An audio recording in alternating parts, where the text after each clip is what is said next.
Welcome to our channel. నేను Yagnamurthy.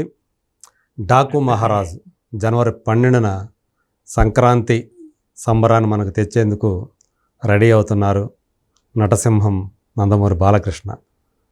Bobby Kolli direct చేసినటువంటి ఈ సినిమాని సితార్ ఎంటర్టైన్మెంట్స్ బ్యానర్ మీద సూర్యదేవర నాగవంశి మనకు అందిస్తూ ఉన్నారు. ఈ సినిమా ట్రైలర్ రిలీజ్ అయింది.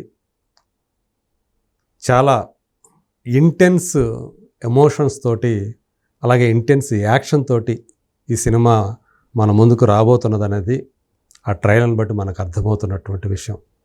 సో దీని గురించి ఆ ట్రైలర్ ఎలా ఉంది, ఆ ట్రైలర్ మనకేం చెప్తూ ఉంది, ఆడియన్స్ డాకు మహారాజ్ మీద ఎలాంటి ఎక్స్పెక్టేషన్స్ పెట్టుకోవచ్చు, ఈ విషయాలు మనతో మాట్లాడటానికి సీనియర్ జర్నలిస్ట్ అలాగే సినీ విశ్లేషకులు ధీరజ్ అప్పాజీ గారు ఉన్నారు. అప్పాజీ గారు నమస్కారం అండి. నమస్తే అండి. చూసాం డాకు మహారాజ్.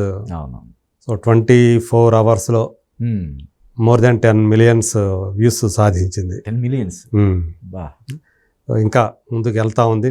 ట్రెండింగ్ పరంగా కూడా నెంబర్ 1 ప్లేస్లో ఉంది. స్టిల్ 24 గంటల తర్వాత కూడా నేషనల్ వైడ్గా నెంబర్ 1 పొజిషన్లో ఉంది ట్రెండింగ్లో. సో చూసాం. అంటే యాక్చువల్గా చెప్పాలంటే ఈ ట్రైలర్కి ముందు రిలీజ్ చేసినటువంటి 3వ పాట ఏదైతే ఉందో దబిడి దిబిడి అది కొంచెం విమర్శలకు తావిచ్చింది. ప్రధానంగా శేఖర్ మాస్టర్ కొరియోగ్రఫీని మీద ట్రోలింగ్ ఎక్కువ జరిగింది. Even director Bobby Kolli taste ఏంది ఎలా ఉందేంటి అని కూడా విమర్శలు వచ్చాయి. ఈవెన్ కాసర్ల శ్యామ్ ఆయన రాసినటువంటి లిరిక్స్ మీద కూడా విమర్శలు వచ్చాయి. మరి ఇలాంటి విమర్శలు ఎదుర్కొన్న తర్వాత వచ్చినటువంటి ఈ ట్రైలర్ ఏదైతే ఉందో అది గూస్ బంప్స్ తెప్పిస్తోంది అని చెప్పేసి చాలామంది ఫ్యాన్స్ అయితే అభిప్రాయపడుతూ ఉన్నారు. చాలామంది కూడా ఆ పాట తీసుకొచ్చినటువంటి నెగిటివిటీని మర్చిపెట్టలు చేసిందని కూడా చెప్తూ ఉన్నారు. సో మీరేమంటారు? మీరు చెప్పిన దాంతో పూర్తిగా నేను ఏకీభవిస్తున్నాను. అంటే ఆల్రెడీ ఈ సినిమా పట్ల ఉన్న అంచనాలని మరింత పెంచేలాగా ట్రైలర్ ఉంది. ఓకే. అంటే ఓన్లీ బాలయ్య ఫ్యాన్సే కాకుండా సినిమాను ప్రేమించే ప్రతి ఒక్కరు కూడా అరే ఈ సినిమాలో ఏదో విషయం ఉన్నట్టుంది, మనం తప్పకుండా చూడాలని ఆల్రెడీ మెంటల్గా ఫిక్స్ అయిపోయేలాగా చేసేటట్టుగా ఉంది. చెప్పారు ఆల్రెడీ 1 కోటి మంది అప్పుడే చూసారంటే నాకు తెలిసి ఇంకో 2-3 కోట్ల మంది అయినా ఇంకా టైం ఉంది కాబట్టి, ఇంకో వారం రోజుల నుంచి టైం ఉంది కాబట్టి ఈవెన్ సినిమా రిలీజ్ అయిన తర్వాత కూడా ఇంకా పెరిగే అవకాశం ఉంది. అవును. సో ఇనిషియల్ స్టేజ్లో దాన్ని కాస్త వచ్చే మొదటి ఏ వీడియోకైనా మొదటి 24 గంటలు చాలా క్రూషియల్. దాంట్లో ఇది డిస్టింక్షన్లో పాస్ అయిందనే చెప్పాలి. అవును. 10 మిలియన్స్ వచ్చి ఇప్పుడు ట్రెండింగ్లో ఉందంటే నెంబర్ 1 పొజిషన్లో ఉందంటే చిన్న విషయం కాదు. సో ఆ రకంగా ఇది సక్సెస్ అయింది. పెద్ద హిట్ అయింది. మీరు చూశారు. అవును. అంటే డాకుగా అలాగే నానాజీ. అవును. సో ఇలాంటి షేడ్స్ ఉన్నటువంటి క్యారెక్టర్ మనకు అనిపిస్తా ఉంది.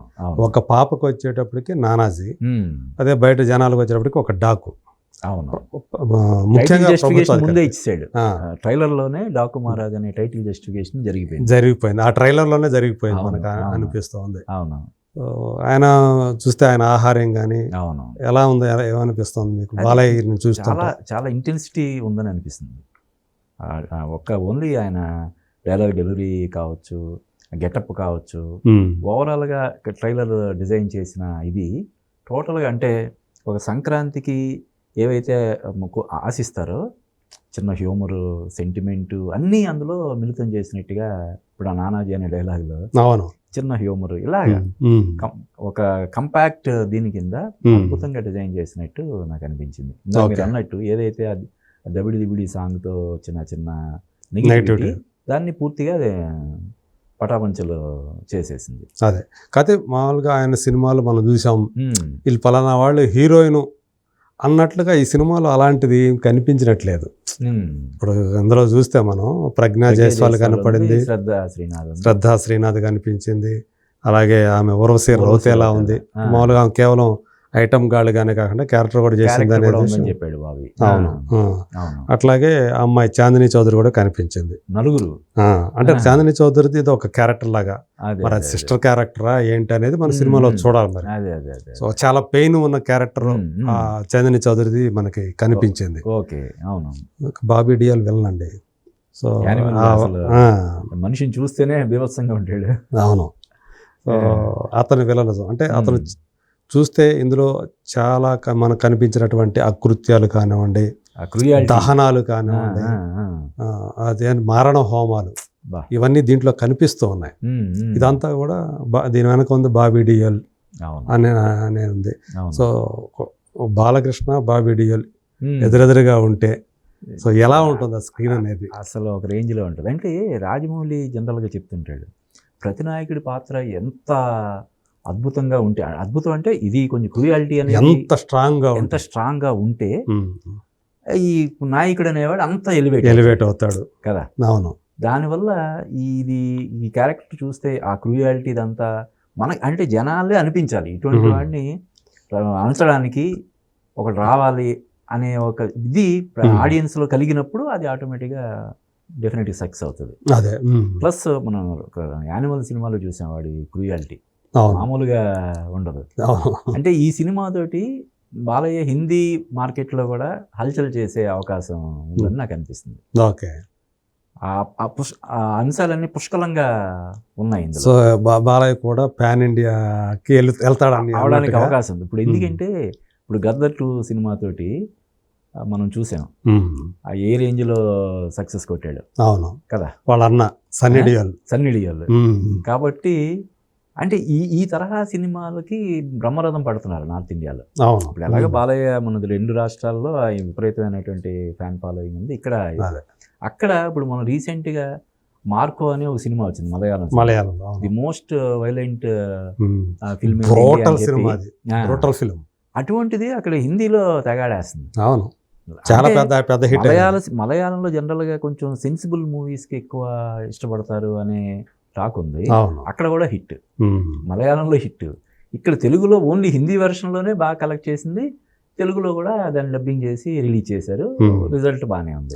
హిందీలో అసలు ఏ మలయాళ సినిమా కూడా మొదటి రోజు ఇప్పటిదాకా రిలీజ్ అయినటువంటి మలయాళ డబ్బింగ్ సినిమాలు మమ్ముట్టివి, మోహన్ లాల్వి, ఇంకా వేరే పృథ్వీరాజ్ సుకుమార్ ఇట్లాంటి వాళ్ళు రిలీజ్ అవుతాయి కదా ఇక్కడ. అవును, తెలుగు వర్షన్స్. అవునవును, వాటన్నిటికంటే కూడా ఓపెనింగ్స్ పరంగా ది బెస్ట్ అనమాట ఇది మార్కో. అవును, తెలుగు వెర్షన్ హిందీ వెర్షన్ ద్వారా కూడా మంచి కలెక్షన్స్ ఇక్కడ హైదరాబాద్లో వచ్చాయి. అంటే ఆడియన్స్ టేస్ట్ ఇప్పుడు మనం ఇందాక అనుకున్నాం దబిడి పాట విమర్శ అని చెప్పి, మరి ఇంత క్రూయల్ ఇది ఉన్నటువంటి సినిమాని, అంత క్రూయాలిటీ ఉన్న సినిమాని, అంత ఘోరమైనటువంటి హింసను చూపించే సినిమాని బ్రహ్మరథం పడుతున్నారంటే ఆడియన్స్ టేస్ట్లో ఏ విధంగా మార్పులు ఒక ఇది కదా. మనం ఒక పక్క ఏమో సెన్సిబుల్ సినిమాలు రావాలి, లేదా చిన్న దానికి కూడా మనం విమర్శలు ఇది చేస్తున్నాము.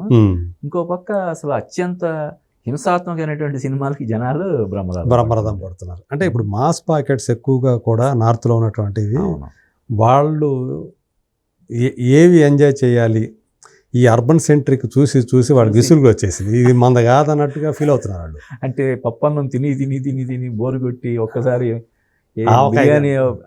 బిర్యానీ తింటే అలాగా ఉంటుందో, మటన్ బిర్యానీ, చికెన్ బిర్యానీ, దమ్ బిర్యానీ తింటే ఎలా ఉంటుందో అలాగే అనిపిస్తుంది.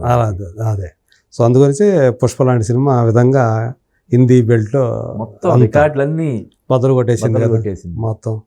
సో హిందీ వెర్షన్కి సంబంధించి ఇప్పుడు టాప్ అదే టాప్, ఒక సరికొత్త బెంచ్ మార్క్. 650 మిగతా ఏ చేయలే. స్త్రీ సినిమా అది కూడా 630 దగ్గర ఆగింది. లైఫ్ టైం కలెక్షన్ అది. ఈవెన్ జవాన్ వచ్చి అన్ని భాషల్లో, ఇండియాలో రిలీజ్ చేసిన అన్ని భాషల్లో కలిపి 640+ వచ్చింది దేశీయంగా. అది ఓన్లీ హిందీ వెర్షన్. 700 దాటిపోయింది, 800 దాటిపోయింది. లైఫ్ టైం దగ్గరలో ఉంది, 825 దగ్గరకు వస్తుంది అంటున్నారు. అవును, ఇప్పుడు 806 వాళ్ళే వేసారు కదా. ఇప్పటికీ 4-5 వస్తున్నాయి రోజుకి, మినిమం 3 కోట్లు 4 కోట్లు అలాగా వస్తున్నాయి. సంక్రాంతి వరకు లాగేస్తుంది. ఇంకా చూడాలి ఈ గేమ్ చేంజర్ ఏమైనా ఆపుతాయా దాన్ని, ఏంటి హిందీలో మరి చూడాలి. ఎందుకంటే బేబీ జాన్ లాంటివి కూడా ఆపలేకపోయినాయి కదా అక్కడ. అయితే మన పాపం అక్కడ బాలీవుడ్ రైటర్స్, ఇప్పుడు అనురాగ్ కశ్యప్ కానీ అంతకుముందు కొంతమంది రైటర్స్, బాలీవుడ్ అనే వాళ్ళు ఎంతసేపు ఈ ఫ్యామిలీ ఓరియంటెడ్, లేదంటే ఈ లవ్, ఇటువంటి సెంటిమెంట్, ఇటువంటి సినిమాలు, ఫ్యామిలీ డ్రామాలు చేసి ప్రాపర్ యాక్షన్ ఎంటర్టైనర్స్ని అలక్ష్యం చేశారు. దాని ఫలితం అని చెప్పి అంతకుముందు ఎప్పటి నుంచో మొత్తుకుంటున్నారు. ప్రాపర్ అంటే ఒక షోలే లాంటి సినిమా వచ్చి హిందీలో చాలా సంవత్సరాలు. అంటే మొన్న మన సురిదార్ నాగవంశి ఆ విషయాన్ని కొంచెం పెడసరంగా చెప్పినట్టుగా చెప్పాడు తప్ప అది అందరూ అక్కడ ఒప్పుకుంటున్నారు. అదే ఈవెన్ హీరోలు అమీర్ ఖాన్ కానీ మన యశ్రాజ్ ఫిల్మ్స్ వీళ్ళందరూ కూడా ఒకసారి ఏంటి మన మేకింగ్ని మనం పునరాలోచించుకోవాలి, ఒకసారి మళ్ళీ ఎలా తీయాలి ఏంటనేది ఒకసారి చూసుకోవాలనే పరిస్థితిలో ఇప్పుడు అవును బాలీవుడ్ ఉంది. ఎందుకంటే ఒక డబ్బింగ్ సినిమా వెళ్ళి రికార్డులు మొత్తం బ్రేక్ చేసేయడం ఏంటి, 800 కోట్ల పైన కలెక్ట్ చేయడం ఏంటి. అవును హీరో మన డబ్బింగ్ ఇతను అల్లు అర్జున్ డబ్బిగ్ చెప్పుకోలేదు, అక్కడ లోకల్ కాదు కాదు శ్రేయస్ తల్పడే చెప్పింది, అతనికి డబ్బింగ్ శ్రేయస్ తల్పడే. ఓ అందులో రష్మిక యానిమల్ ద్వారా పాపులర్ అయింది తప్ప మిగతా వాళ్ళందరూ అనసూయ ఎవరికి తెలుసు, సునీల్ ఎవరికి తెలుసు, మిగతా వాళ్ళందరూ ఎవరికి తెలుసు, వాళ్ళకి ఎవరికి తెలియదు, ఎక్కువ తెలియని వాళ్ళే కదా. ఫహద్ ఫాజిల్ కూడా అక్కడ అంత పాపులర్ ఏం కాదు, మన సౌత్ లో పాపులర్ అయినప్పుడు అక్కడ కాదు. అయినా సరే ఆ సినిమా మొత్తం రికార్డులు. నేను అదే అనుకుంటున్నాను, ఇప్పుడు ఏ మాత్రం ఎక్కినా ఈ డాకు మహారాజు కూడా అక్కడ అద్భుతాలు చేసినా మనం ఆశ్చర్యపోని అవసరం లేదు. ఇతను నాగవంశి అన్నాడు, అది తమన్ బ్యాక్గ్రౌండ్ స్కోర్ చూసిన తర్వాత once in life time experience అనిపించేటట్లు ఉంది అని చెప్పేసి. అతని అంటే అతని బ్యాక్గ్రౌండ్ స్కోర్తో సినిమా చూస్తే నాకు అలా అనిపించింది, life in once in life time experience అని.